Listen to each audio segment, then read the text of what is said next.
முருகா, குட்டி முருகா, நான் உங்ககிட்ட ஒரு கேள்வி கேட்குறேன் முருகா. நீங்கள் தான் பதில் சொல்லுவீங்கள்ல, அந்த சேவல் பையன் எங்கேருந்து வருவானே தெரியல, அவனை நீ காணோம். அவன் மூலியமாக சொல்ல வைப்பீங்கல்ல.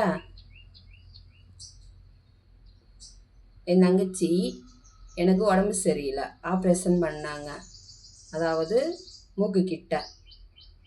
அப்போ அவள் வந்து வேண்டியிருக்கா, அவள் நல்லா ஆகி வரட்டும், வந்தக்கப்புறம் நான் பழனி முருகரை போய் படி ஏறி பார்த்துட்டு வரேன் அப்படின்னு. அவளுக்கு காலில் பிரச்சனை, கால் வலி இருக்குது. அத்தனை படி ஏறி நான் எப்படி போய் முருகரை பார்க்குறது, சரி வா போகலாம் அப்படின்னு நான் சொன்னேன். அப்புறம் என்னையுமே டாக்டர் ரொம்ப தூரம் போகாதீங்க, வெயிட் தூக்காதீங்க அப்படின்னு என்னையும் சொல்லியிருந்தாங்க. சரி அப்படின்னு சொல்லிட்டு அப்போ எனக்கு சரி பரவாயில்ல போகலாம் அப்படின்ட்டு போனோம். பழனிக்கு போனோமா, போய் அங்கே இறங்கி கீழே அடிவாரத்தில் ஒரு முருகர் இருப்பார். அங்கே முன்னாடி பூ விற்கிற அம்மா, நாங்கள் போயிருக்கோம். அந்த அம்மா என்ன சொல்லிட்டாங்க, அம்மா முருகரெல்லாம் பார்க்க முடியாது, அவர் கீழேயே வந்துட்டார், நீங்கள் மேலே போகணுன்னு அவசியம் இல்லை, கீழேயே பார்த்துட்டு போங்க, இன்றைக்கி சூரசம்ஹாரம், மேலேயும் விடமாட்டாங்க அப்படின்னு அந்த அம்மாவே சொன்னாங்க. இது என்னடா, நம்ம ஒன்று யோசிச்சுட்டு வந்தோம், முருகரை போய் மேலே பார்த்துட்டு வரலாம், அவன் நேர்த்தி கடனும் முடிஞ்சிரும் அப்படின்னு எனக்கு சரி வா போகலான்ட்டு போனோம். அந்த அம்மா போகிறக்குள்ளேயே சொல்லிட்டாங்க. போய் சரின்னு சொல்லிட்டு போனோம். நாங்கள் போய் அங்கே நிற்கிறோம். அந்த அம்மா அந்த பதிலை சொல்கிறாங்க. அதே மாதிரியே நீங்கள் முன்னாடி வர்றீங்க.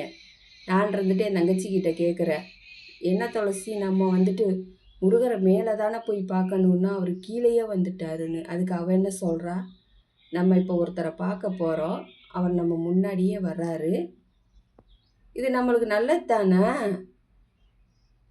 இது நல்ல விஷயமா எடுத்துக்கலாம் அப்படின்னு அவ சொல்கிறா. இது என்ன அதிசயம்னு எனக்கு தெரியல. ஆனால் நீங்கள் இருக்கிறீங்க, இந்த வீடியோ பார்க்குறவங்க என்ன தெரியுங்களா சொல்லுவாங்க, இவனா லூஸாக இதெல்லாம் சொல்லிகிட்டு இருக்கா அப்படி தானே சொல்லுவாங்க. பரவாயில்ல, சொல்லிட்டு போட்டு. எனக்கு இந்த வீடியோவில் சொல்லணும்னு தோணுச்சு, நான் சொல்கிறேன். நீங்கள் எங்களுக்கு துணையாக நில்லுங்க. முருகப்பெருமாளே, இந்த வீடியோ பார்க்குறவங்க எல்லாத்துக்கும் வர கொடுங்க, எல்லாரும் நல்லா இருக்கணும், நீங்கள் எல்லாத்துக்கும் துணையாக நிற்கணும். மரம் செடி கொடி அனைத்து ஜீவராசி பசி பட்டினி இல்லாமல் இந்த உலகத்தில் நல்லா வாழணும். எந்த உயிர் இனிமேல் போகக்கூடாது. நீங்கள் தான் அதுக்கு துணையாக நிற்கணும். குட்டி முருகா, நீங்கள் வரீங்களா? நான் போகிற வீட்டுக்கு வாங்க.